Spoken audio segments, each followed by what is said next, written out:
I want you all to close your eyes and imagine. What would it feel like to compete for your country on sport's largest stage? What would it feel like to run like Usain Bolt or swim like Michael Phelps? What would you be thinking as you walked into the opening ceremony of the Olympic Games with the entire world watching? Would you feel ashamed? Afraid? Terrified that somebody might see through your facade? See you as gay? Not everyone is an athlete, but sport has an effect on all of us. It is a vessel that fosters good health and well-being, a place where all fans can come together and cheer, and a place where children see what real achievement looks like. And sure, our societies are more accepting of LGBTQ people than ever before, but sport lags behind. Quite frankly, Mark, I was born the year you won your gold medal in Barcelona. Why have we not moved on from this? But look, young athletes here in Canada are still bombarded by the assumption that everyone is or should be heterosexual. Look at this study we've done. 64% of LGBTQ young people feel that they do not belong in sport at school. They're not unfounded with their beliefs because 1 in 5 LGBTQ young people have experienced abuse physically because of their sexual orientation. Right here in Canada. It's not right. The fact is that LGBTQ young people still do not feel accepted within the confines of sport, and those who do hold on to their athletic dreams are forced to do so in an environment that is simply not inclusive. Something needed to change. I was willing to put my voice and my name behind something that I truly believed in. I wanted to make sport a more inclusive place for LGBTQ athletes. And when I approached leaders within the sporting community, I had explained to them that they had provided me with everything I needed to be successful. Coaches, dietitians, physiologists, but what I needed most was to feel accepted. In fact, that was the #1 thing preventing me from performing. And performance was a language that everyone could understand. That message was heard by the Canadian Olympic Committee. And later in 2014, Mark and my fellow Olympians, gay and straight, came together to launch the One Team.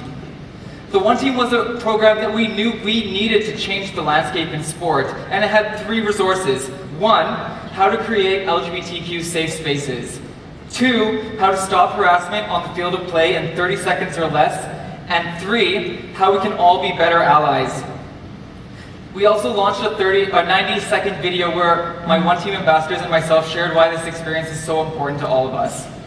The video was a hit. It reached over 17 million digital impressions on Facebook and Twitter, and on our mainstream media here in Canada got over 13 million traditional hits. It was just a success in general.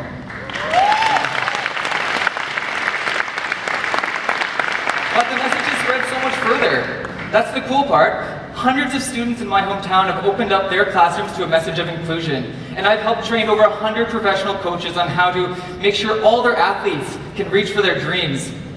They've been trained how to stop harassment when they see it, and there's nothing quite like that.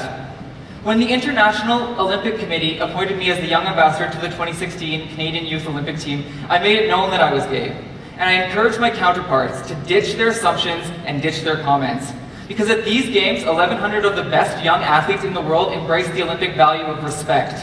We made it known that the Youth Olympic Games was a safe place to be LGBTQ. However, it's not always been so good. In Rio de Janeiro this year, a journalist wrote an article that basically outed a whole bunch of Olympians in the Olympic Village. It gave rise to a hashtag that roughly translated to "gays don't deserve medals," which was shared on Twitter over 80,000 times.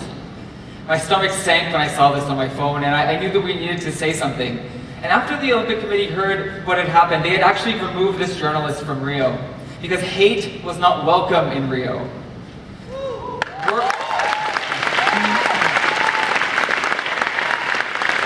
Words matter. And this program has helped change the language used at the highest level of sport, where the IOC has amended the Olympic Charter to say that discrimination based on any sexual orientation is incompatible with both the Olympic movement and the values of Olympism. But trust me, during our crusade for equity, we have had to overcome many obstacles. But we are not simply doing this because it is the right thing to do. We are doing this because we know it will boost performance, and that was our common ground. Empowering athletes to be their true selves is a competitive advantage, and the bottom line is we will win more medals because of this initiative. After all, the Olympic Games continues to be the largest peacetime gathering of nations and has tremendous power for peace and development. We believe that now we can use it as a tool to break down the homophobic attitudes we still see in the world of sport today.